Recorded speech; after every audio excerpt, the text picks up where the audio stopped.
சரி, செய்திக்கு போகிறதுக்கு முன்னாடி போன மாதம் வந்தேன் இல்லையா, ஒரே ஒரு பாயிண்ட்டை உங்களுக்கு விட்டுட்டு போயிட்டேன். அது எனக்கு வீட்டுக்கு போய் தான் எனக்கு உறுத்திக்கிட்டே இருந்துச்சு. ஒரு 5 நிமிஷம் பைபிள் ஸ்டடி மாதிரி பார்த்தோம். ஞாபகம் இருக்கா உங்களுக்கு? எந்த விஷயத்தை குறித்து பார்த்தோம்? சேஷ்டபுத்திர பாகத்தை பற்றி பேசணும் இல்லையா. அதில் ஒரே ஒரு பாயிண்ட், ஏன்னா ப்ரிப்பேர் ஆகி வரல, நீங்கள் டக்குன்னு கேட்டோன்னே சொல்லிட்டேன். அதனால் வீட்டுக்கு போனோன்னே தான் எனக்கு ஞாபகம் வந்தது. கேட்குறேன், நீங்கள் சொல்லுங்கள். ஆக்சுவலாக யாருக்கு, யாக்கோபுடைய பசங்களில் யாருக்கு முதல்ல சேஷ்டபுத்திர பாகம் இருந்தது? யூதாவுக்கு இருந்ததா? யூதாவா ரூபனா? ரூபனுக்கு தான் சேஷ்டபுத்திர பாகம். இப்போ ரூபன் சேஷ்டபுத்திர பாகத்தை இழந்துட்டார். ஆக்சுவலாக எங்கே போனோம்? 2வது பையன் யார்? சிமியோன். 3வது பையன் லேவி. இப்போ பையன் ரூபன், அவர் சேஷ்டபுத்திரத்தை பாகத்தை இழந்ததுக்கப்புறம் யாருக்கு வந்திருக்கணும்? சிமியோனுக்கு வந்திருக்கணும். ஏன் 11வது பையன் யோசேப்புக்கு போச்சு? கொஞ்சம் யோசிங்க.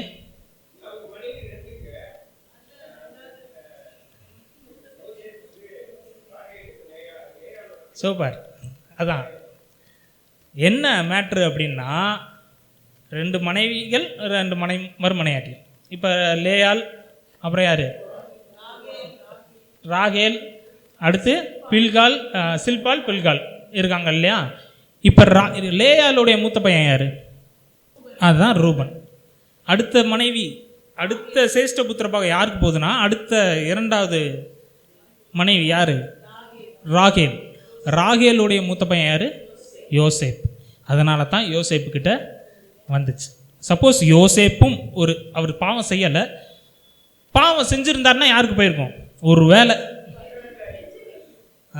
பில்காலுடைய வேலைக்காரங்க, பில்காலுடைய பையன் யார்? தானுக்கு போயிருக்கும். அதுக்கப்புறம் அவரும் பாவம் செஞ்சுருந்தாருன்னா யாருக்கு? சிப்போராவோடைய மூத்த பையனுக்கு போயிருக்கும். சரியா? இதுதான் மேட்ரு. புரிஞ்சா இது உங்களுக்கு? இப்போ எதுக்கு ரூபன்கிட்ட இருந்து யோசேப்புக்கிட்ட எதுக்கு வந்ததுன்னு உங்களுக்கு தெரிஞ்சிச்சா?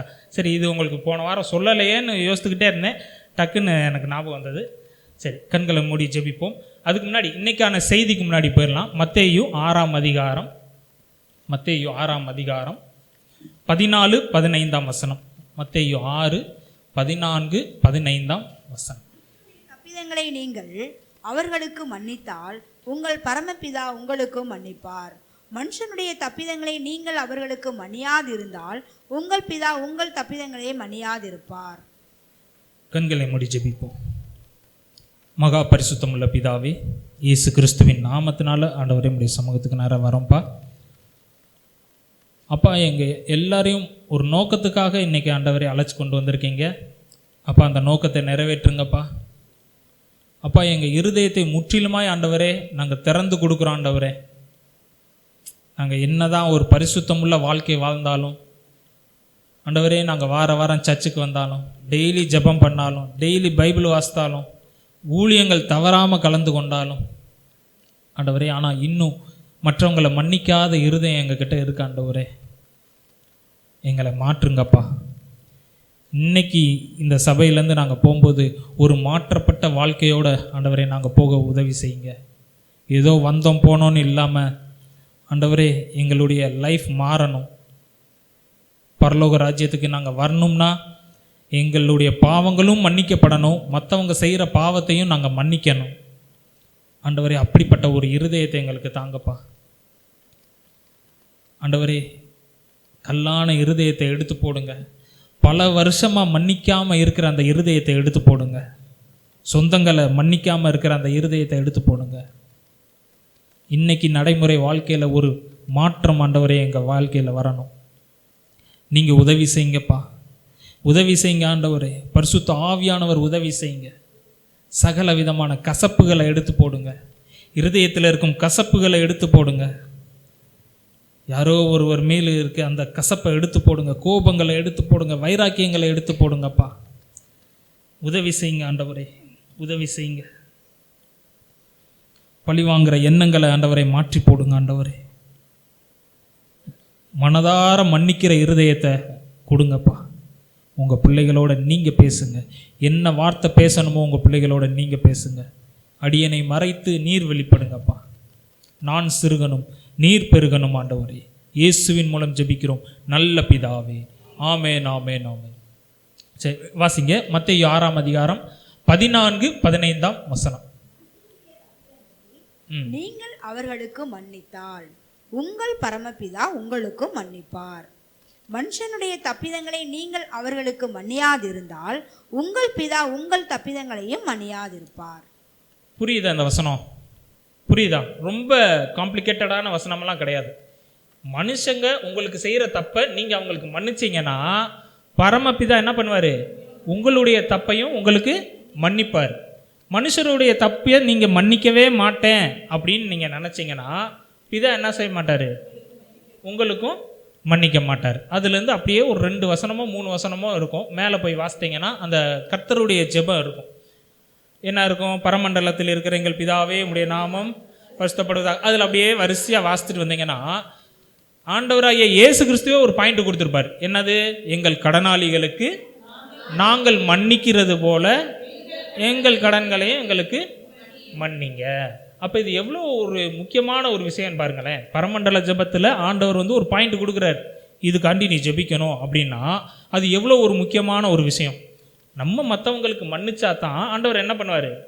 நமக்கும் மன்னிப்பார். அதே மாதிரி இன்னொரு வசனமும் இருக்குது. யோவான் 20ஆம் அதிகாரம் 23வது வசனத்தை வாசிங்க. யோவான் 20:23.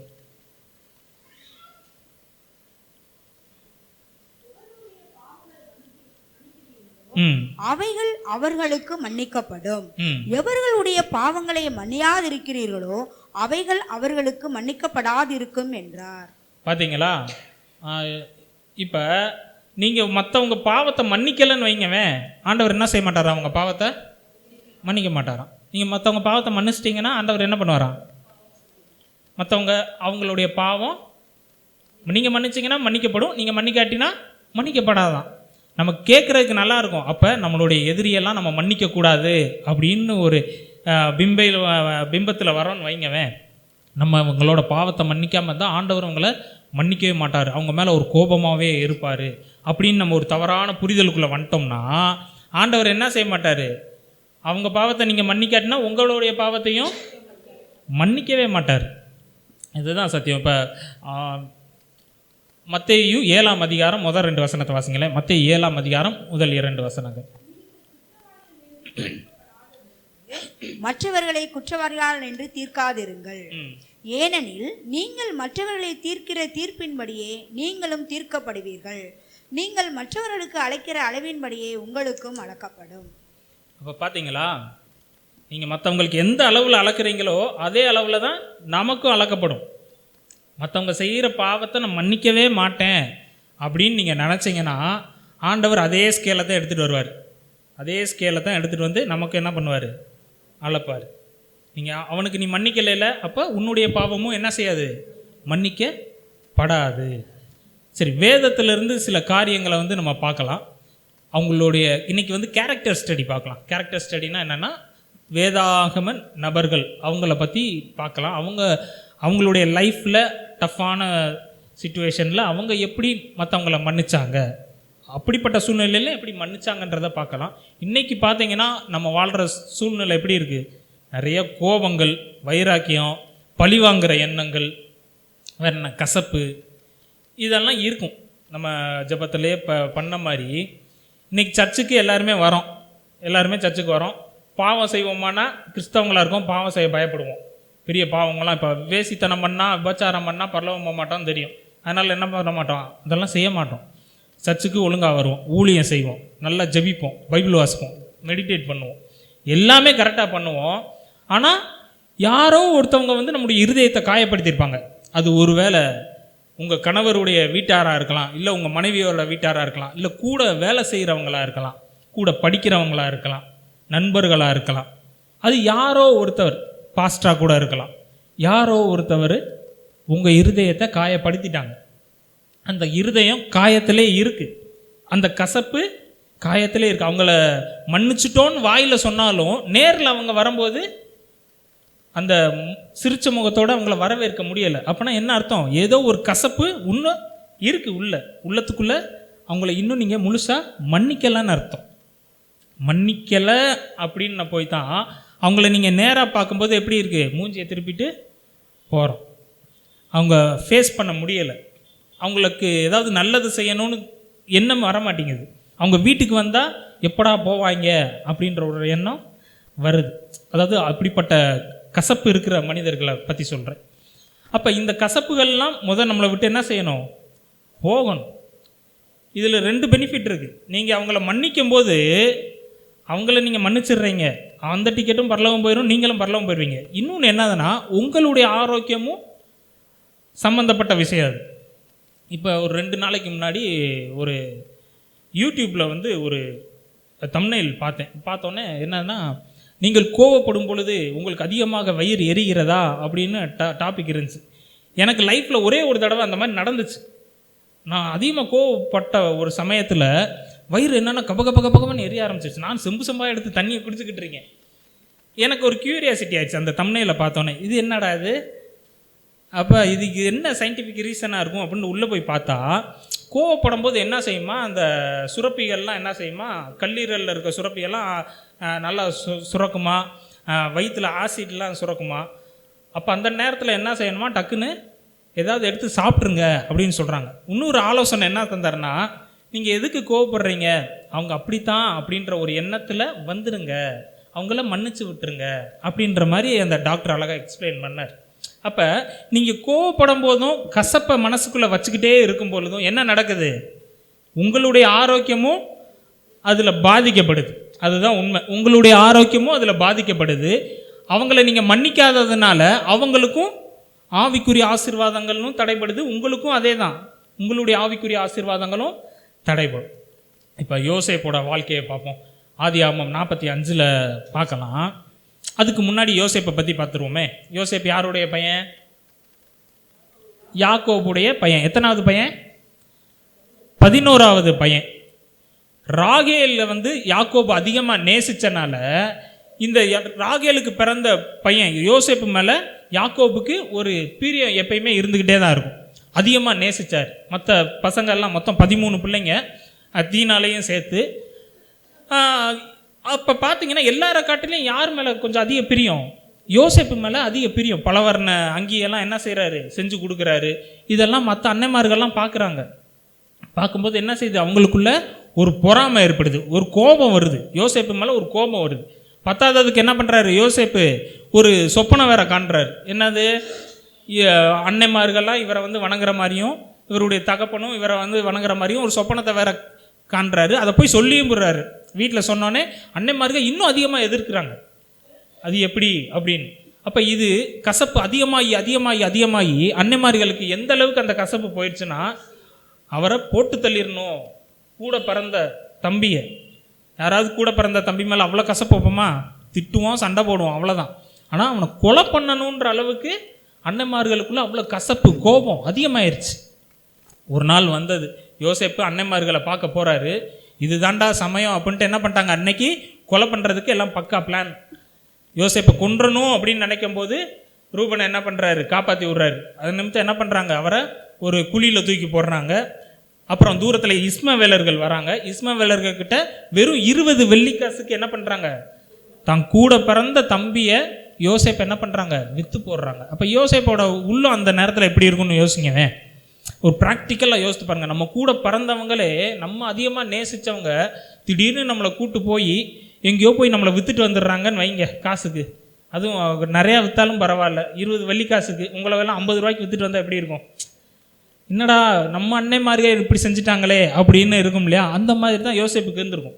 இஸ்மவேலர்கள் என்ன பண்ணுறாங்க, எகிப்துக்கு கூட்டு போகிறாங்க. எகிப்தில் ஒரு அடிமையாக போகிறாரு. யார் வீட்டுக்கு, போத்திபார்ன்ற ஒரு அதிகாரி வீட்டுக்கு அடிமையாக போகிறாரு.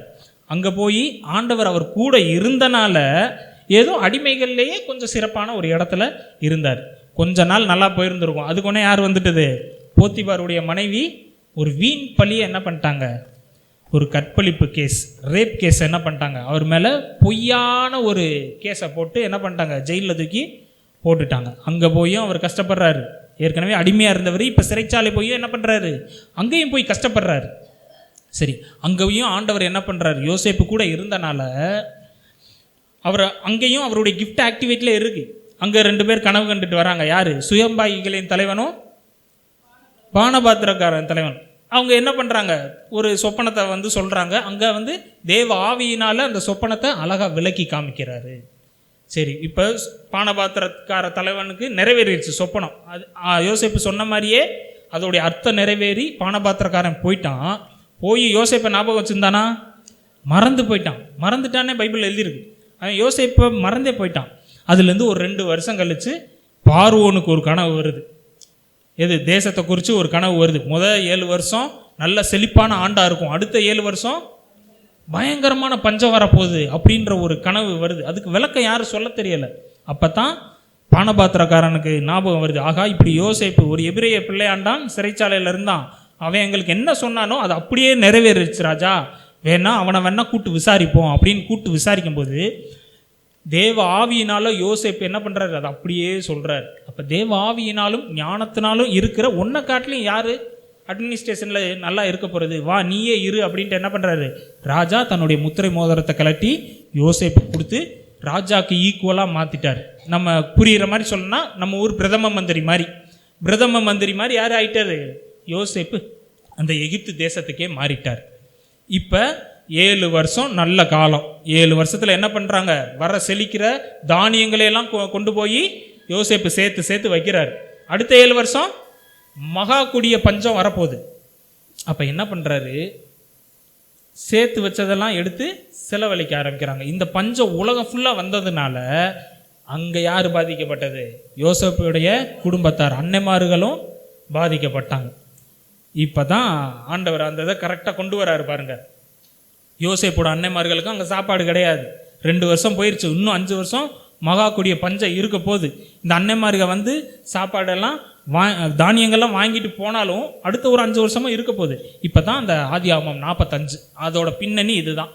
இப்போ அன்னைமார்கிட்ட தன்னை வெளிப்படுத்துகிறாரு பாருங்களேன்.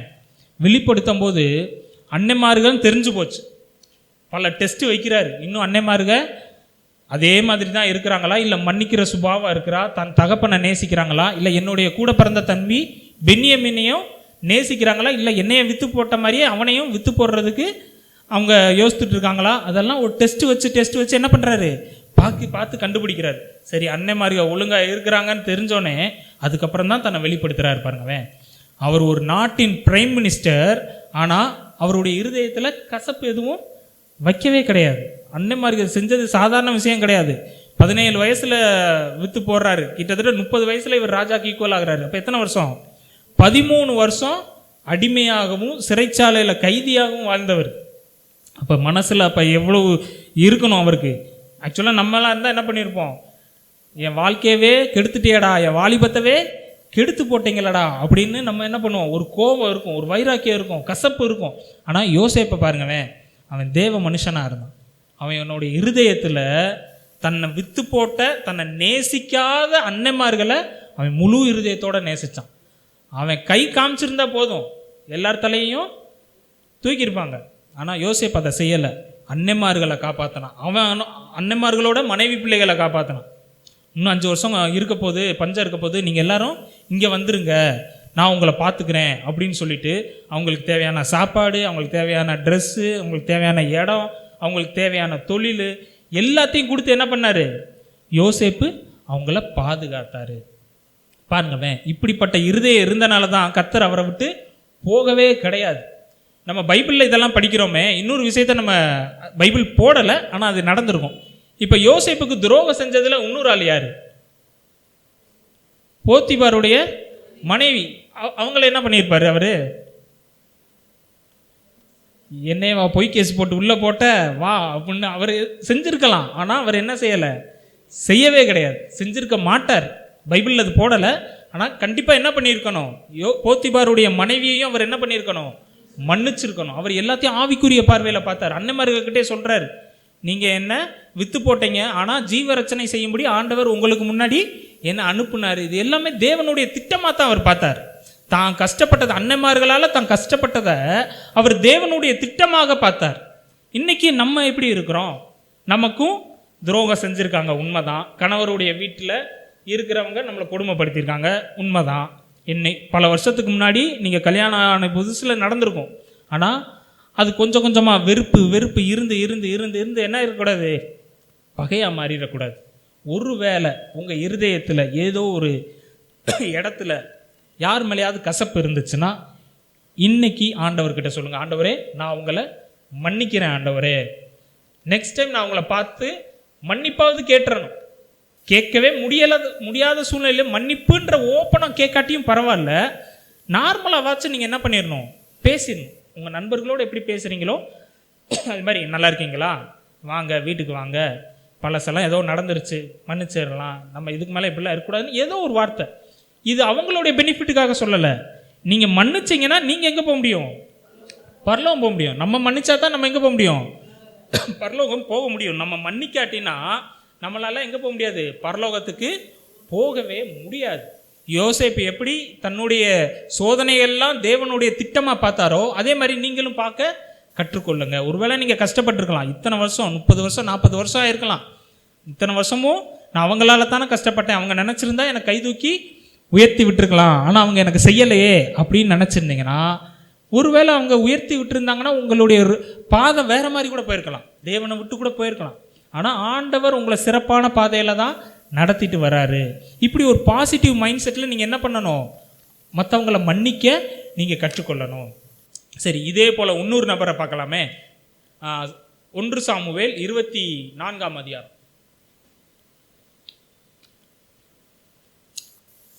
அங்கே யாரை பற்றி போட்டிருக்குன்னா தாவீது பற்றி போட்டிருக்கு. இப்போ தாவீது யாருடைய பையன், ஈசாயோட பையன். ஈசாய்க்கு 8 பசங்க, 8 பசங்களில் 8வது பையன்தான் தாவீது. ஆனால் வசனத்தெல்லாம் வச்சு பார்க்கும்போது அன்னைமார்கள்லாம் சிறப்பான ஒரு நல்ல ஒரு இடத்துல இருக்கும்போது தாவீது மட்டும் எங்கே இருந்தார், ஆடு மேய்ச்சிக்கிட்டு இருந்தார். அன்னைமார்கள்லாம் கவர்மெண்ட் ஜாப்பில் இருக்காங்க. மொதல் 3 அன்னைமார்கள் எங்கே இருந்தாங்க, இராணுவத்தில் இருந்தாங்க. அந்த கோலியாத்து ஹிஸ்ட்ரியில் பார்த்தீங்கன்னா தெரியும், மொதல் 3 அன்னைமார்கள் இராணுவத்தில் கவர்மெண்ட் ஜாப்பில் இருந்தாங்க. இவர் என்ன பண்ணிட்டு இருந்தார், இருக்கிற கொஞ்சம் ஆடுகளை மேய்ச்சிக்கிட்டு இருந்தார். ஸோ இப்படிப்பட்ட சூழ்நிலையில் வளர்ந்தவர் தாவீது. சின்ன பிள்ளையிலேருந்தே ஆண்டவர் அதிகமாக நேசித்தவர், அதிகமான பாடல்களை பாடினவர். ஆனாலும் அவருக்கான இடம் கொஞ்சம் தள்ளி தான் இருந்தது. இப்போ ஒரு சூழ்நிலையில் கோலியாத்தை, அந்த சம்பவம் நம்ம ஏற்கனவே பார்த்தது தான். கோலியாத்தை நிந்திக்கிறான், இஸ்ரவேல் படைகளை பார்த்து நிந்திக்கிறான். வாங்க ஒத்தைக்கு வாங்க, எங்கள் சைட்லேருந்து நான் வரேன், உங்கள் சைட்லேருந்து ஒரு ஆளை கூப்பிட்டு வாங்க, 2 பேர் சண்டை போட்டுக்கலாம், யார் ஜெயிக்கிறாங்களோ அவங்க, தோக்குறவங்க ஜெயித்தவங்களுக்கு வேலை செய்யணும், அடிமையாகணும், அந்த மாதிரி கொண்டு வராங்க. அப்போ என்ன பண்ணுறாரு, இஸ்ரவேலின் தேவனை இவன் எப்படி நிந்திக்கலாம், விருத்த சேதனம் இல்லாத இவன் எப்படி நிந்திக்கலாம் அப்படின்னு தாவீது என்ன பண்ணுறாரு, ஒரு கோல், ஒரே ஒரு கூழாங்கல், இதை வச்சு என்ன பண்ணுறாரு, அடித்து கோலியாத்தை வீழ்த்துறாரு. இப்போ வீழ்த்தினோடனே கிட்டத்தட்ட அந்த போர் 40 நாள் இருந்திருக்கு. 40 நாள் சும்மா நின்றுட்டு போவாங்க. தாவீது போய் ஒரே நேரத்தில் என்ன பண்ணிட்டாரு, அடித்து காலி பண்ணோடனே மக்களுக்கெல்லாம் சந்தோஷம் தாங்க முடியலை. தாவீது மறுபடியும் ஊருக்குள்ளே வரும்போது ஜனங்கள்லாம் பாடுறாங்க, சவுல் கொன்றது 1000, தாவீது கொன்றது 10000, அதை 10000 அப்படின்னு சொல்கிறாங்க. இது வரைக்கும் நல்லா இருந்தார் சவுல். இந்த வார்த்தையை கேட்டோடனே அவர் மனசுக்குள்ள ஒரு பொறாமை வந்துருச்சு. என்னடா தாவீதுக்கு 10000 கொடுக்குறாங்க, எனக்கு 1000 மட்டும்தான் கொடுத்துருக்காங்க அப்படின்னு. அதுலேருந்து என்ன பண்ண ஆரம்பிச்சிட்டான், தாவீதை வெறுக்க ஆரம்பிச்சிட்டான், அவனை எப்படியாவது காலி பண்ணணும்னு ஆரம்பிச்சிட்டான். அதே நேரத்தில் பார்த்தீங்கன்னா சவுலும் என்ன பண்ணுறான், தேவனை விட்டு பின்வாங்கி போயிட்டான். தாவீதை அதிகமாக ஆண்டவர் நேசித்தனால அவன் தான் அடுத்த ராஜான்றதை ஆண்டவர் சொல்லிட்டாரு. அதே நேரத்தில் சவுலும் என்ன பண்ணிட்டான், ஆண்டவரை விட்டு தூரமாக போனனால அசுத்தாவி வேற அவனை என்ன பண்ணுது, பாடா படுத்துது. அசுத்தாவி எப்பெல்லாம் வருதோ அப்பெல்லாம் என்ன பண்ணுவான், ஈட்டி எடுத்து தாவீதை கொல்றதுக்கு தான் அவன் பார்ப்பான். எத்தனை தடவை, பல தடவை கொலை முயற்சியிலிருந்து தாவீது என்ன பண்ணுறாரு, தப்பிச்சு போய்கிட்டே இருக்கிறாரு. இந்த மாதிரியான நேரத்தில் தான் ஒரு நாள் தாவீதும் அவருடைய மனுஷர்களும் ஒரு மலையில் ஒரு குகையில் இருக்கிறாங்க. அப்போ சவுல் அந்த பக்கமாக போயிட்டு இருந்தவர் திடீர்னு காளைக்கடன் அவருக்கு போகணும். அப்போ என்ன பண்ணுறாரு, அந்த கெபிக்கு அவர் போய்கிட்டு இருக்காரு. உள்ளே யார் இருக்குது, தாவீது இருக்கிறார். இப்போ தாவீதோட மனுஷர்கள்லாம் சொல்கிறாங்க, கர்த்தர் சவுலை இன்னைக்கு உங்கள் கையில் ஒப்பு கொடுத்துட்டாரு, இன்னைக்கு நீங்கள் என்ன பண்ணணும், சவுலை காலி பண்ணிடலாம் அப்படின்னு சொல்கிறாங்க. ஆனால் தாவீதோட இருதயத்தை பாருங்களேன், பக்கத்தில் இருக்கும்போது ஈட்டியால் எறிகிறாங்க, ஒரு படையவே கூட்டு இப்போ நீங்கள் இருக்கிறீங்க, இந்தியன் ஆர்மியே உங்களை தேடுதுன்னா எப்படி இருக்கும், போகிற இடத்துக்கெல்லாம் இந்திய இராணுவமே உங்களை வந்து துப்பாக்கியோடு வந்து தேடிக்கிட்டு இருக்காங்க, விசாரித்து பார்த்தோன்னே சுட்டுறலாம் அப்படின்னு. அப்படிப்பட்ட சூழ்நிலையில தான் தாவீது இருந்தார். ஆனால் கர்த்தர் அபிஷேகம் பண்ண மனுஷனை நான் கொல்ல மாட்டேன் அப்படின்றதுல தாவீது உறுதியாக இருந்தனால என்ன பண்ணுறாரு, பின்னாடியே போய் அந்த சால்வையின் தொங்கலை மட்டும் என்ன பண்ணிட்டாரு, கட் பண்ணிட்டார். எதுக்கு கட் பண்ணார்? அவர்கிட்ட போய் காமிக்கிறதுக்கு, என்னால் உங்களை கொல்ல முடியும், இதை வெட்டின எனக்கு உங்கள் கழுத்தை பின்னாடி இருந்து அறுக்க தெரியாதா, உங்களை கொல்ல தெரியாதா? நிச்சயமாக என்னால் உங்களை கொல்ல முடியும், ஆனாலும் நான் உங்களை அதிகமாக நேசிக்கிறேன். மற்ற மனுஷங்க சொல்கிறத நம்பாதீங்க. தாவீது உங்களை கொல்ல பார்க்குறான், உங்களை தள்ளிட்டு ராஜாவாகணும்னு நினைக்கிறான்றதெல்லாம் நம்பாதீங்க. என்னுடைய நோக்கம் அது இல்லை. பாருங்கள், உங்களுடைய தொங்கலின் சால்வையை நான் அறுத்து வச்சுருக்கேன்றதை காமிக்கிறேன். அதை பார்த்தோன்னே தான் சவுலுக்கும் புரியுது. அங்கனுக்குள்ளே அழுது என்ன பண்ணுறாரு, 2 பேரும் ஒப்புரவாகிறதையும் பார்க்கலாம். ஸோ அப்போ தாவீதோட வாழ்க்கையிலையும் பாருங்க, தன்னை கொல்ல வந்தவங்களே அவர் என்ன பண்ணார், மன்னிக்கிறார், அவரை நேசிக்கிறார். இன்றைக்கி நம்முடைய லைஃப்பில் அது சாத்தியமா? நீங்கள் நல்லாவே இருக்கக்கூடாதுன்னு இப்போ நம்ம ஊரில் வந்து டைரெக்டாக கொல்றதுக்கெல்லாம் வரமாட்டாங்க. அதுக்கு பதிலாக என்ன பண்ணுவாங்க, இந்த பில்லி சூனியம் வைக்கிறது, மந்திரம், ஏவல், இதன் மூலியமாக உங்களை கொல்லணும், காலி பண்ணணும். நம்ம ஊர் கலாச்சாரத்தின்படி இப்படிப்பட்டவங்களும் இருக்க தான் செய்கிறாங்க நம்ம குடும்பத்தில்.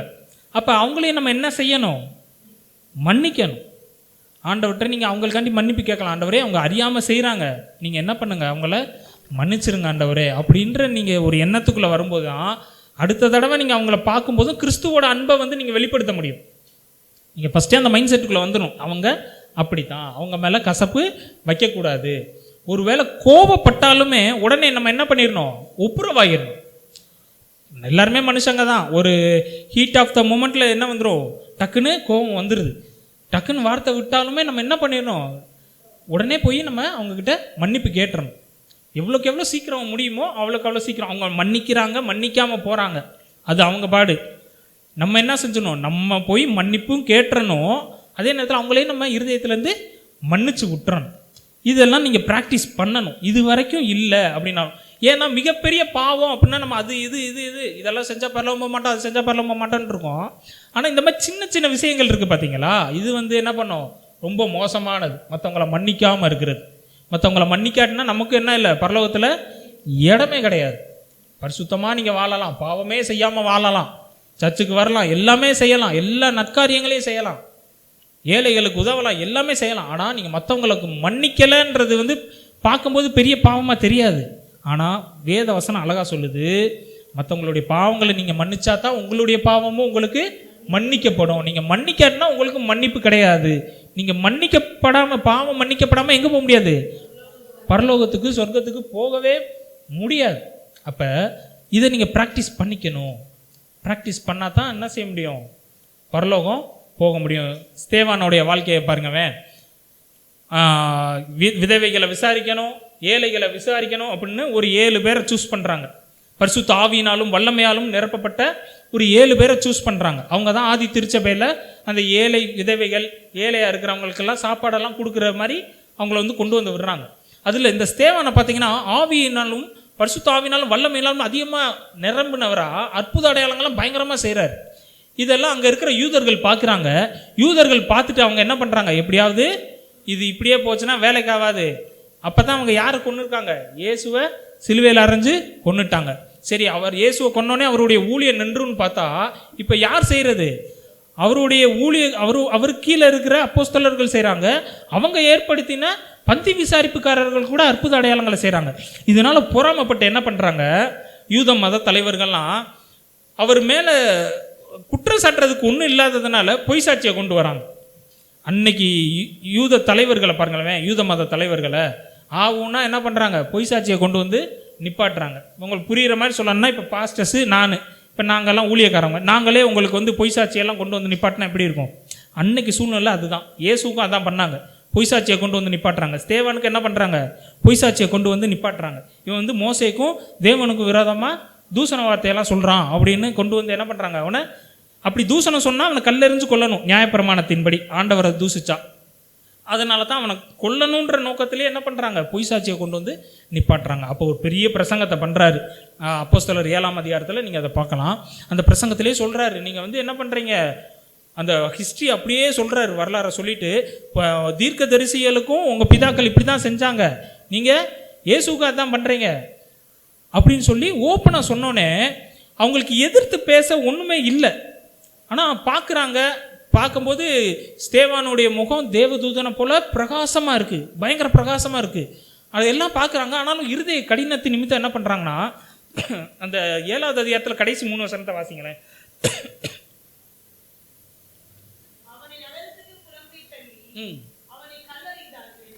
சாட்சிக்காரர் தங்கள் வஸ்திரங்களை கழட்டி சவுல் என்னப்பட்ட ஒரு வாழ்வனுடைய பாதத்தருகே வைத்தார்கள். அப்பொழுது கர்த்தராகிய இயேசுவே, என் ஆவியை ஏற்றுக்கொள்ளும் என்று ஸ்தேவான் தொழுது கொள்கையில் அவனை கல்லறிந்தார்கள். அவனோ முழங்காற்படியிட்டு, ஆண்டவரே, இவர்கள் மேல் இந்த பாவத்தை சுமத்தாதிரும் என்று மிகுந்த சத்தமிட்டு சொன்னான். இப்படி சொல்லி நித்திரை அடைந்தான். அந்த கடைசியில் என்ன வாசிங்க? ஆண்டவரே, அவனோ முழங்காற்படியிட்டு, ஆண்டவரே, இவர்கள் மேல் இந்த பாவத்தை சுமத்தாதிரும் என்று மிகுந்த சத்தமிட்டு சொன்னான். இப்படி சொல்லி நித்திரை அடைந்தான். அப்ப பாருங்க, தான் மேல ஒரு தப்பும் கிடையாது, ஆனா சுத்தி இருக்கவன்லாம் காயப்படுத்துறான். கல்லால எரிஞ்சு கொள்றதுன்றது எவ்வளவு கொடுமையான விஷயம் பாருங்க. இங்க நடுவில் நிப்பாட்டை விட்டுட்டு 100 பேர் 200 பேர் கல் எடுத்து அடிக்கிறான்னு வைங்க, இந்த வார்த்தை வருமா? கொஞ்சம் ப்ராக்டிக்கலாக யோசித்து பாருங்களேன். கூழாங்கல்லை வச்சு அடித்தாலே பயங்கரமாக வலிக்கும். இவங்க எடுக்கிறதெல்லாம் அந்த பாறைக்கல்லாக தான் இருந்திருக்கும். கல்லை எடுத்து ஒருத்தன் தலையில் அடிக்கிறான், ஒருத்தன் காதில் அடிக்கிறான். இப்படிப்பட்ட சூழ்நிலையில் அவர் என்ன சொல்கிறார்? ஆண்டவரே, இவங்க பாவத்தை இவங்களுக்கு மன்னிச்சிருங்க, இவங்க மேலே சுமத்தாதீங்க, இவங்க எல்லாத்தையும் மன்னிச்சிருங்க ஆண்டவரே.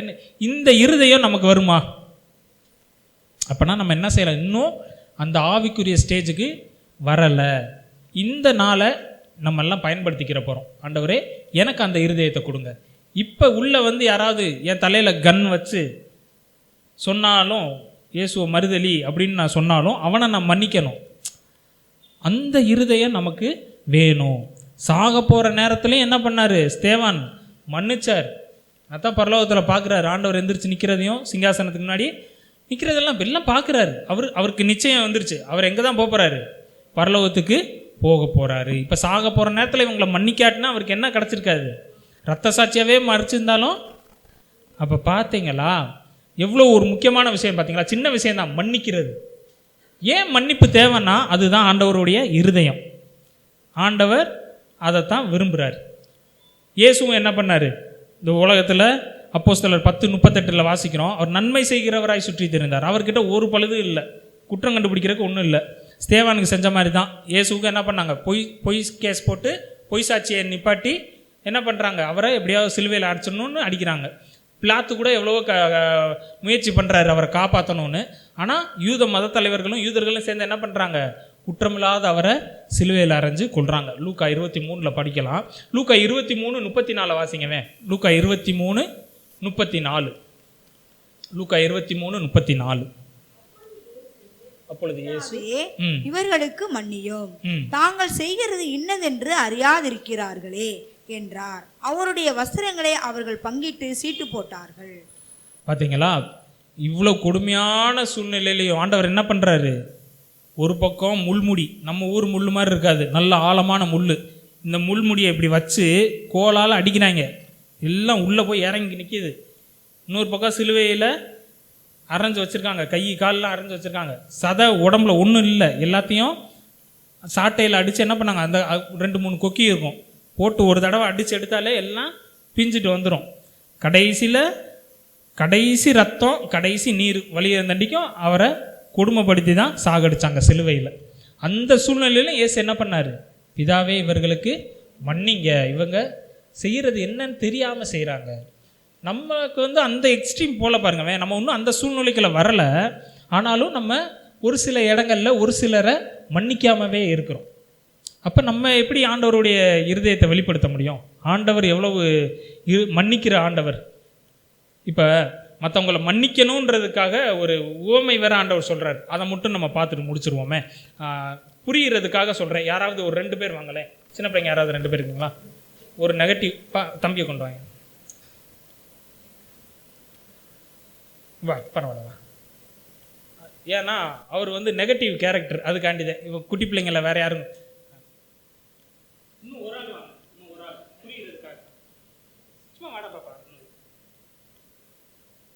இப்போ நான் தான் ராஜா. இந்த ஸ்டோரி, அதாவது மத்தேயு 18 இந்த ஸ்டோரியை நீங்கள் படிக்கலாம். இதெல்லாம் எல்லாத்துக்கும் புரியணுன்றக்காண்டி சொல்கிறேன். நான் ராஜா, இவங்க 3 பேரும் என்னுடைய வேலைக்காரங்க. நான் யார்? இவங்க 3 பேரும் என்னுடைய வேலைக்காரர்கள்.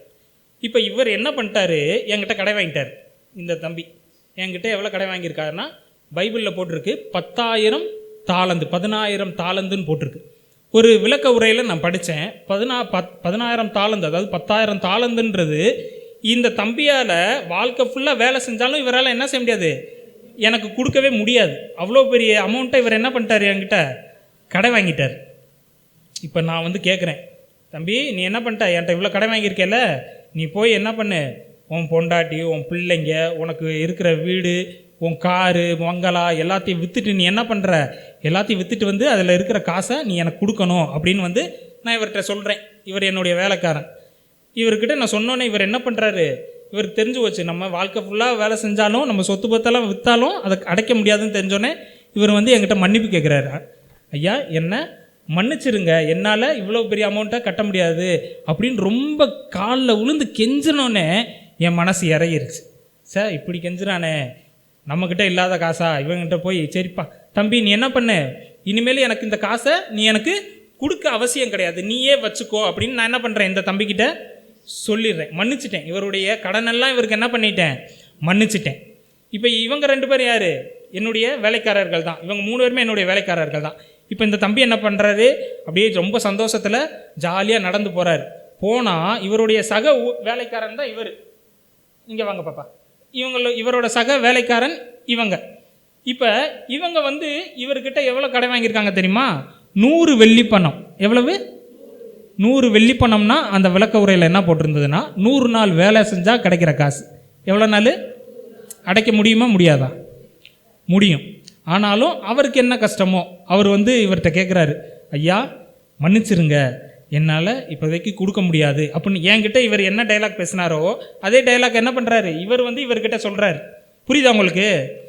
100 வெள்ளிக்காசு பணம் வாங்கியிருக்கேன்யா, என்னால் கட்ட முடியலை, என்னை மன்னிச்சிருங்க அப்படின்னோடனே இவர் என்ன பண்ணுறாருன்னா, போய் கழுத்தை பிடிச்சி அதெல்லாம் நீ என்ன பண்ணணும், காசை கொடுத்தே தீரணும், அது வரைக்கும் நீ என்ன பண்ணு, போய் ஜெயிலில் இருறா அப்படின்னு என்ன பண்ணிட்டாரு, இவங்களை தூக்கி ஜெயிலில் போட்டார். யார்? இவர். இதை பக்கத்தில் இருக்கிற வேலைக்காரங்கள்லாம் அவங்கெல்லாம் பார்த்துட்டு வந்து என்ன பண்ணுறாங்க, என்கிட்ட வந்து சொல்கிறாங்க, ராஜா நீங்கள் என்ன பண்ணீங்க, நீங்கள் ஒருத்தவனுக்கு எவ்வளோ மன்னிச்சிங்க, 10,000 தாலந்து மன்னிச்சிங்க. ஆனால் இவன் கூட வேலை செஞ்ச இன்னொருத்தவன் வந்து 100 வெள்ளிக்காசு தான் வாங்கியிருக்கான், ஆனால் இவன் வந்து அவனை மன்னிக்கவே இல்லை ராஜா அப்படின்னு வந்து சொன்னோன்னே ராஜாவுக்கு பயங்கர கோபம் வந்துருச்சு. இவனை கூப்பிட்டு அனுப்பிச்சுறாரு, ஏண்டா தம்பி உன்னை நான் எவ்வளோ மன்னிச்சேன், 10,000 தாலந்து உனக்கு மன்னிச்சிருக்கேன், அது நீ வாழ்க்கை ஃபுல்லாக வேலை செஞ்சாலும் உனக்கு கிடைக்காத அமௌண்ட்டு, அதவே நான் உனக்கு மன்னிச்சிருக்கேன். ஆனால் உன் கூட வேலை செஞ்சவன் வெறும் 100 வெள்ளி பணம் தான் உன்கிட்ட கடை வாங்கியிருக்கான், அதை உன்னால் மன்னிக்க முடியல பார்த்தியா அப்படின்னு சொல்லி, நீ என் காசை கொடுத்தே தீரணும்னு நான் என்ன பண்ணுறேன், மறுபடியும் கட்டளை போட்டு இவன் கொடுக்குறதடிக்கும் இவனை உபாதிக்கிறவர்கள் கையில், அதாவது கொடுமைப்படுத்துகிறவங்க கையில் ஒப்பு கொடுத்துட்டேன் அப்படின்னு சொல்லியிருக்கான். காட் பிளஸ் யூ டாக்டங்க, போய் உட்காந்துக்கோங்க. புரிஞ்சதா உங்களுக்கு இந்த ஸ்டோரி என்னன்னு புரிஞ்சதா?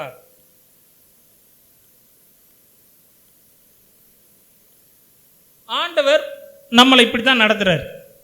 வாழ்க்கையில் நம்ம சின்ன பிள்ளையிலேருந்து எத்தனை பாவம் செஞ்சுருப்போம், ஒரு அப்ராக்சிமேட்டாக சொல்லுங்கள், இவ்வளோ பாவம் செஞ்சுருப்பேங்க அப்படின்னு. நான் சொல்கிறேன், உங்களை எதுவும் கேட்டுக்கிட்டு நீங்கள் சொல்ல மாட்டீங்க, பரிசுத்தவான்களாக இருக்கீங்க. நான் ஒரு 1 கோடி பாவம் செஞ்சுருக்கேன்னு வைங்க, 1 கோடிக்கும் அதிகமாக செஞ்சுருக்கேன். ஒரு 10 கோடி வைப்போம், நான் ஒரு 10 கோடி பாவம் செஞ்சுருக்கேங்க. இப்போ நான் இயேசுக்கிட்ட போய் மன்னிப்பு கேட்குறேன், இயேசுவே என்ன மன்னிங்க அப்படின்னு கேட்கும்போது அவர் என்னை மன்னிப்பாரா மாட்டாரா? மன்னிப்பார். மன்னிச்சிட்டார். 2000 வருஷத்துக்கு முன்னாடியே மன்னிச்சிட்டார். என் வியாதியை, என் பாவத்தை எல்லாத்தையுமே சிலுவையில் சுமந்து தீர்த்துட்டார். அதை நான் விசுவாசிக்கும் போது அப்படியே பெற்றுக்கொள்கிறேன். இப்போ என்னுடைய பாவங்கள் ஒரு 10 கோடி பாவமும் என்ன பண்ணிட்டார், ஆண்டவர் மன்னிச்சிட்டார். இப்போ இந்த பாப்பா இருக்காங்க இல்லையா, அந்த பாப்பா இங்கே இருந்தாங்க இல்லையா, அந்த பாப்பா வந்து எனக்கு வந்து ஒரு 5 தப்பு செஞ்சுருக்காங்க, எனக்கு விரோதமாக ஒரு 5 தப்பு செஞ்சுட்டாங்க. நான் அதை மன்னிக்கலைன்னு வைங்கவே, ஆண்டவர் பார்வையில் அது அப்படித்தான் இருக்கும். இது எவ்வளோ வித்தியாசம்னா, ஒரு மலைக்கும் ஒரு சின்ன மணல் துகளுக்கும் இருக்கிற வித்தியாசம் தான். மலையளவு பாவத்தை நமக்கு மன்னிச்சிட்டாரு, ஒரு சின்ன பாவத்தை மற்றவங்களுக்கு நம்ம மன்னிக்காமல் இருக்கிறதுக்கு சமம் தான். உங்களுக்கு புரியுதா? புரிஞ்சதா? அப்போ நம்ம செஞ்ச சகல பாவத்தை அவர் மன்னிச்சிட்டார். எப்படி மன்னிச்சிருக்காருன்னு பார்க்குறோம்னா, கிழக்குக்கும் மேற்குக்கும் எவ்வளோ தூரமோ அவ்வளோ தூரமாக அவர் நம்முடைய பாவத்தை விலக்கி வச்சிருக்கிறாரு. கிழக்குக்கும் மேற்குக்கும் எப்படிங்க நீங்கள் தூரத்தை கண்டுபிடிப்பீங்க? ரெண்டும் சேரவே சேராது. அது பிரிச்சே வச்சிட்டார். உங்களையும் உங்கள் பாவத்தையும் பிரிச்சே வச்சிட்டார், சேரவே செய்யாது. அப்படி ஆண்டவர் நம்முடைய பாவத்தை மன்னிக்கும் போது நம்ம மற்றவங்க செய்கிற சின்ன பாவத்தை மன்னிக்கக்கூடாதா?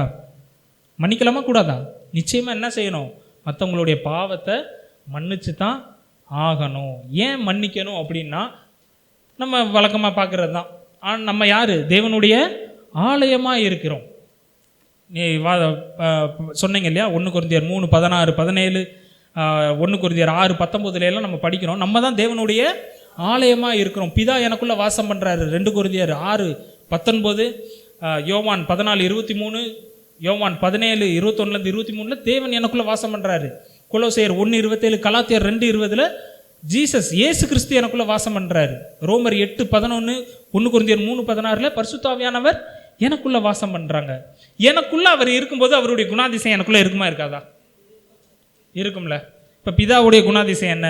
வாசிங்க சங்கீதம் 103, 8-12. சங்கீதம் 103, 8-12. இரக்கமும் நீடிய சாந்தமும் மிகுந்த கிருபையும் உள்ளவர். அவர் எப்பொழுதும் கடிந்து கொள்ளார், என்றைக்கும் கோபம் கொண்டிரார். அவர் நம்முடைய பாவங்களுக்கு தக்கதாக நமக்கு செய்யாமலும் நம்முடைய அக்கிரமங்களுக்கு தக்கதாக நமக்கு சரி கட்டாமலும் இருக்கிறார். பார்த்தீங்களா? பூமிக்கு வானம் எவ்வளவு உயரமா இருக்கிறதோ அவருக்கு பயப்படுகிறவர்கள் மேல் அவருடைய கிருபையும் அவ்வளவு பெரிதாக இருக்கிறது. மேற்குக்கும் கிழக்குக்கும் எவ்வளவு தூரமோ அவ்வளவு தூரமாய் அவர் நம்முடைய பாவங்களை நம்மை விட்டு விலக்கினார். அவர் எப்பொழுதும் நம்மளை கடிந்து கொள்ளார், எப்போதும் கோபம் கொண்டிறார். அவர் நம்முடைய பாவங்களுக்கு தக்கதாக நமக்கு செய்யாமலும் நம்முடைய அக்கிரமங்களுக்கு தக்கதாக நமக்கு சரி கட்டாமலும் இருக்கிறார். அப்போ நம்மளும் எப்படிப்பட்டவங்களா இருக்கணும்? மற்றவங்க நமக்கு செய்கிற பாவங்களுக்கு தக்கதாக அவங்களுக்கு செய்யாமலும், அவங்க நமக்கு விரோதமாக செய்கிற அக்கிரமங்களுக்கு தக்கதாக நம்ம அவங்களுக்கு சரி கட்டாமலும் இருக்கணும். ஏன்னா அப்படிப்பட்டவர் தான் எனக்குள்ளே இருக்கிறார். அவர் எனக்குள்ளே இருக்கிறனால அவருடைய குணாதிசயம் அதுதான். இயேசுவும் என்ன பண்ணார்? லூக்கா 23:34 பார்த்தோம் இல்லையா? இதாவே இவர்களுடைய பாவங்களை இவங்களுக்கு மன்னிங்க, என்ன செய்கிறாங்கன்னே தெரியாமல் செஞ்சுக்கிட்டு இருக்காங்கன்னு சிலுவையில் ஆண்டவர் பரிந்து பேசுகிறார். அப்படிப்பட்டவர் எனக்குள்ளே இருக்கிறனால நம்மளை என்ன செய்யணும்? மற்றவங்களை மன்னிக்கிறவங்களா இருக்கணும். கண்களை மூடி ஜெபிப்போம். மகா பரிசுத்தமுள்ள பிதாவே, ஆண்டவரே, எங்களோட நீங்கள் பேசினதுக்காக நன்றி ஆண்டவரே. ஏதோ இன்னைக்கு வந்தோம் போனோன்னு இல்லாமல் ஆண்டவரே எங்கள் லைஃப்பை நீங்கள் மாற்றினதுக்காக நன்றி அப்பா. அப்பா, யாரெல்லாம் நாங்கள் மன்னிக்காமல் இருக்கிறோமோ அவங்கள நாங்கள் இப்போ மன்னிக்கிறோம் ஆண்டவரே. எல்லாரும் கண்களை மூடி இருக்கிற நேரத்தில் உங்களுக்கு யார் மேலே கசப்பு இருக்கிறோ அவங்கள வாய் விட்டு சொல்ல வேணாம், ஆனால் இருதயத்துக்கு முன்னாடி கொண்டு வாங்க. அவங்கள இருதயத்துக்கு முன்னாடி கொண்டு வாங்க. அவங்க முகத்தை கொண்டு வாங்க. யாரெல்லாம் உங்களுக்கு விரோதமாக பேசுனாங்க, உங்களை பகைச்சாங்க, நீங்கள் உயிரோடவே இருக்கக்கூடாதுன்னு நினச்சாங்க, உங்கள் பிஸ்னஸ் நல்லா இருக்கக்கூடாதுன்னு நினச்சாங்க, உங்கள் ஃப்ரெண்ட்ஸ், உங்களுக்கு துரோகம் செஞ்சவங்க, உங்கள் கணவருடைய வீட்டார், உங்கள் மனைவியோட வீட்டார், கூட இருந்தே குழி பறிச்சவங்க எல்லாரையும் முகத்துக்கு நேராக கொண்டு வாங்க. சொல்லுங்கள், ஆண்டவரே நான் அவங்களுக்கு மன்னிக்கிறேன் ஆண்டவரே, நான் அவங்கள மன்னிக்கிறேன் ஆண்டவரே, எனக்கும் பரலோகத்தில் ஒரு இடத்த தாங்க. நான் அவங்கள மன்னிக்கும் போது என் பாவத்தை மன்னிப்பேன்னு சொன்னீங்கல்ல, என் பாவம் எனக்கு மன்னிக்கப்படணும். அதுக்காக நான் அவங்கள மன்னிக்கிறேன் ஆண்டவரே. நீங்கள் எனக்குள்ளே இருக்கிறனால உங்கள் சுபாவத்தை நான் வெளிப்படுத்தணும், மன்னிக்கிற சுபாவத்தை நான் வெளிப்படுத்தணும். இந்த நேரத்தை பயன்படுத்திக்கோங்க, இந்த நேரத்தை பயன்படுத்திக்கோங்க. மறுபடியும் கிடைக்குமான்னு தெரியாது, மறுபடியும் இந்த மன்னிக்கிறதுக்கு நேரம் கிடைக்குமான்னு தெரியாது. ஆண்டவர்கிட்ட கேளுங்க, ஆண்டவரே யாரையாவது நான் மன்னிக்காமல் இருந்தேன்னா, யார் மேலேயாவது இன்னும் கசப்பு இருந்தா அவங்கள என் முகத்துக்கு நேராக கொண்டு வாங்க. நான் அவங்கள மன்னிக்கணும், அவங்கள நேசிக்கணும். உதவி செய்யுங்க ஆண்டவரே, உதவி செய்யுங்க, உதவி செய்யுங்க. இயேசுவின் மகன் பிதே அதனால மறியலாகுமோ, இதற்கிணை ஏதுமே இல்லையே, இணை ஏதுமே இல்லையே, இதற்கிணை ஏதுமே இல்லையே, இணை ஏதுமே இல்லையே. மாறிடாயம்மா நீசரே, மாறாதவர் கல்வாரி சிலுவை மீதிலே காண்பேயும் அன்பிலே மறியாயம் நேசரே மாறாதவர் அன்பன் நாளுமே கல்வாரி சிலுவையிலே காணுதேயும் அன்பிலே இயேசுவின் மகா அன்பிலே அதனால அறியலாகுமோ இதற்கென ஏதும் வேறில்லையே என ஏதும் வேறில்லையே இதற்கென ஏதும் வேறில்லையே என ஏதும் வேறில்லையே. சகோதரி வாரம் அவர்கள் ஜெபிப்பார். ஸ்தோத்திரம் ஆண்டவரே, மை துதிக்கிறோம் சுவாமி, மை துதிக்கிறோம் ஆண்டவரே. கர்த்தாவே, இந்த வேளையிலும் கூட கர்த்தாவே ஆண்டவரே ஆழமான சத்தியத்தை நாங்கள் அறிந்து கொண்டோம் ஆண்டவரே. இப்படிப்பட்ட ஒரு ஸ்லாக்கியம் ஆண்டவரே யாருக்குமே கிடைக்காது சுவாமி.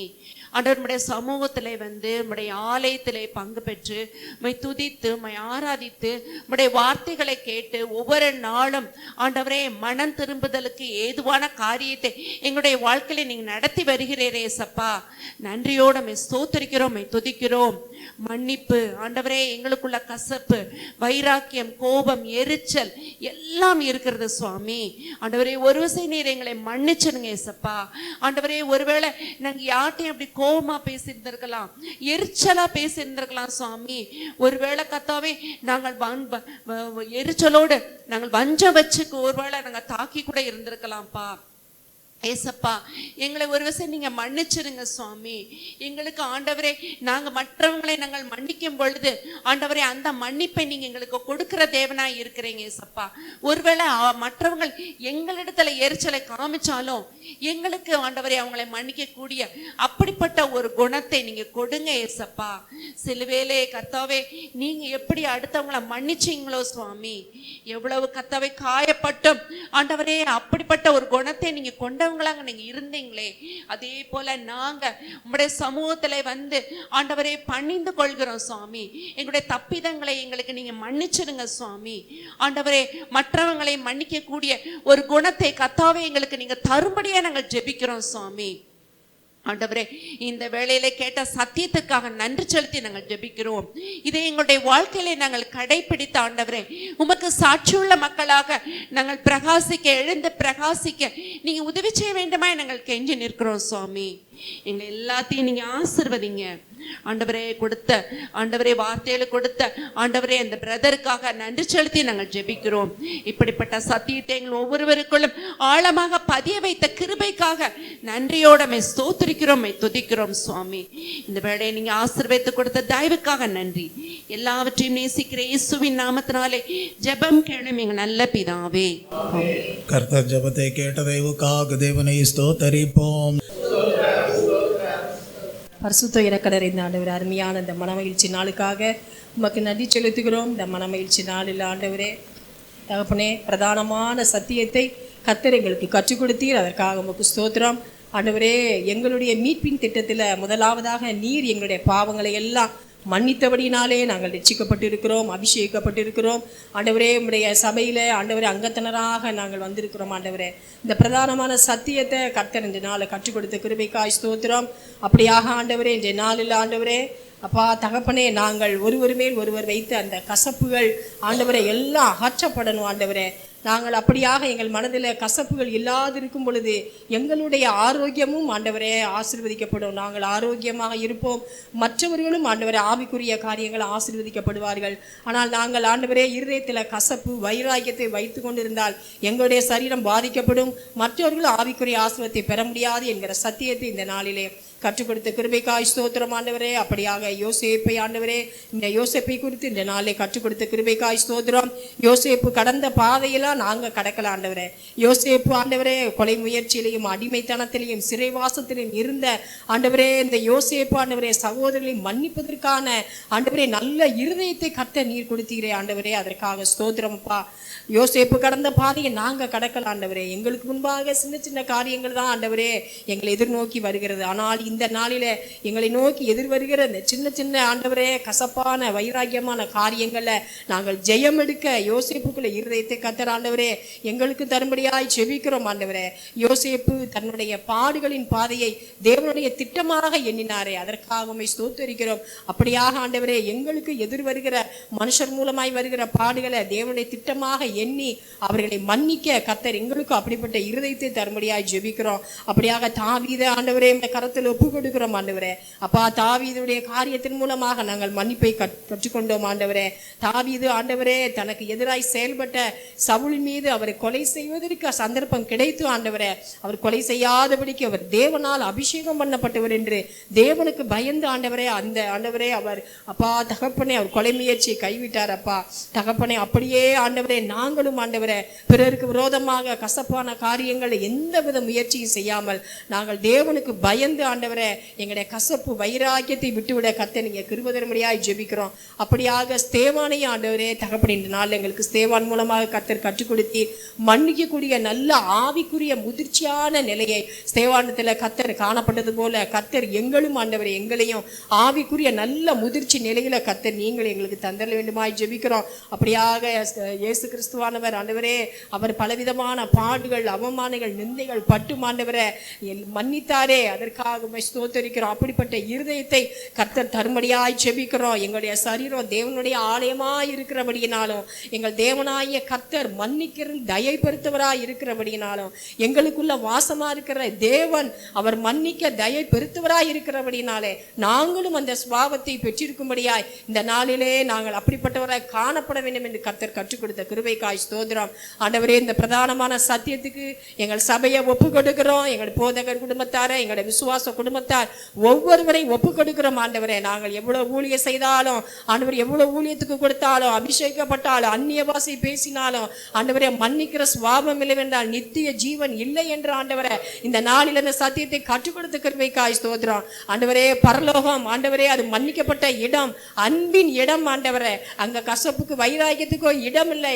அதனால ஆண்டவரே நீர் தன்னை நேசிக்கக்கூடிய ஒவ்வொரு பிள்ளைகளும் கசப்பு வைராக்கியம் இல்லாமல் மன்னிக்கிற சுபாவத்தை உடையவர்களாக வேண்டும் என்று விரும்புகிறீரே ஆண்டவரே, அதற்காக ஸ்தோத்திரிக்கிறோம். இந்த வேளையில எங்கள் சபை முழுவதும் இந்த பிரதானமான சத்தியத்துக்கு ஒப்பு கொடுக்கிறோம். எங்களில் ஏதாவது குற்றம் குறைகள் இருப்பின் கர்த்தர் ஒரு விசை மன்னித்து இந்த கல்வாரி இரத்தத்தால் எங்கள் சபை முழுவதையும் கழுவி சுத்திகரிக்க வேண்டுமாய் ஜெபிக்கிறோம் ஆண்டவரே. இந்த சத்தியத்தின்படியே நாங்கள் நடந்து கொள்ள கர்த்தர் எங்களுக்கு கிருபை தருவீராக. அப்படிப்பட்ட இருதயத்தை தருவீராக ஆண்டவரே. தாவீது ஆண்டவரே, ஸ்தேவான் ஆண்டவரே, யோசேப்பு இவர்களோடு நீர் இருந்தீர் ஆண்டவரே. நீர் அவர்களோடு கூட இருந்தபடினாலும் அவர்கள் உமக்குள்ளாய் இருந்தபடினாலும் இப்படிப்பட்ட இருதயத்தை பெற்றுக்கொண்டார்கள். நாங்களும் ஆண்டவரே இப்படிப்பட்ட இருதயத்தை பெற்றுக்கொள்ள கர்த்தர் எங்களுக்கு கிருபை தருவீராக ஆண்டவரே. அப்பா அந்த சத்தியத்தை போதித்ததான மகனை உடைய கரத்துல ஒப்பு கொடுக்கிறோம். வரக்கூடிய எழுப்புதல் காலகட்டங்களில ஆண்டவரே இளம் தலைமுறையினருக்கு ஆண்டவரே மகனை கர்த்தர் நீர் வல்லமையா எடுத்து பயன்படுத்த வேண்டுமாய் ஜெபிக்கிறோம் ஆண்டவரே. இப்படி பிரதானமான சத்தியங்களை தேவ பிள்ளைகள் மத்தியில போதிக்கக்கூடிய கிருபை வரத்தை கர்த்தர் இன்னும் அவருக்கு தரும்படியாய் ஜெபிக்கிறோம் ஆண்டவரே. உடைய கரங்களை தாழ்த்தி ஒப்பு கொடுக்கிறோம். எங்களுடைய போதகரையும் போதக குடும்பத்தாரையும் விசுவாச குடும்பத்தாரையும் உடைய கரங்கள்ல ஒப்பு கொடுக்கிறோம். உடைய ஆசீர்வதிக்கிற கரம் எங்களோடு கூட என்றென்றைக்கு இருக்கிறபடியால் நன்றி. இயேசுவின் நாமத்தில் ஜெபம் கேளு ஜீவன்ல நல்ல பிதாவே, ஆமென். கர்த்தர் ஜெபத்தை கேட்ட தயவுக்காக தேவனை ஸ்தோத்தரிப்போம். ஸ்தோத்திரம் ஸ்தோத்திரம் ஸ்தோத்திரம். எல்லாரும் சேர்ந்து சொல்லுவோம். என் ஆத்துமாவே கர்த்தரை ஸ்தோத்தரி, என் முழு உள்ளமே பரிசுத்த நாமத்தை ஸ்தோத்தரி. என் ஆத்துமாவே கர்த்தரை ஸ்தோத்தரி, அவர் செய்த சகல உபகாரங்களையும் மறவாதே. ஆமீன். நம்முடைய கர்த்தராகிய இயேசு கிறிஸ்துவுடைய கிருபையும் பிதாவாகிய தேவனுடைய அன்பும் பரிசுத்த ஆவியானவருடைய அந்யோன்ய ஐக்கியமும் சமாதானமும் சந்தோஷமும் இன்றும் என்றும் சதா காலங்களிலும் நம் அனைவரோடும் நம்முடைய குடும்பங்களோடும் சபையாரோடும் இருப்பதாக. ஆமீன். ஜீவிக்கிறார் இயேசு ஜீவிக்கிறார், என்னுள்ளத்தில் அவர் ஜீவிக்கிறார்.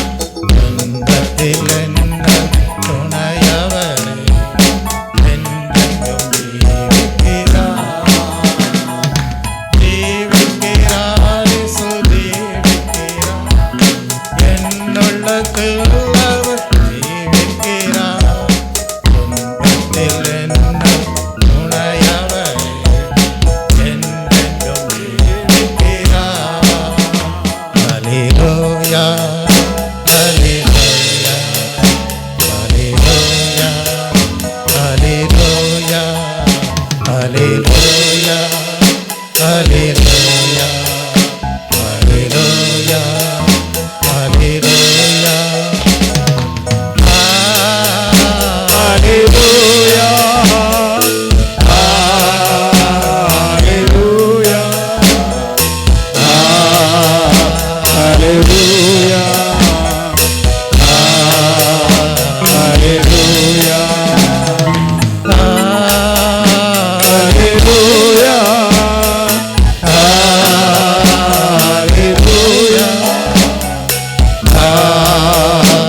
hallelujah, hallelujah, hallelujah, கிறிஸ்துவின் தெய்வீக சுபாவமாகிய மன்னிப்பின் குணாதிசயம் உங்கள் வாழ்விலேயும் காணப்பட தேவன்தாமே அனுக்கிரகம் செய்து பரலோக நித்திய ஜீவனுக்கே உங்கள் வாழ்வு பங்குள்ளதாக காணப்பட தேவன்தாமே உங்கள் ஒவ்வொருவரையும் ஆசீர்வதித்து பலப்படுத்தி மேன்மைப்படுத்துவாராக. ஆமென்.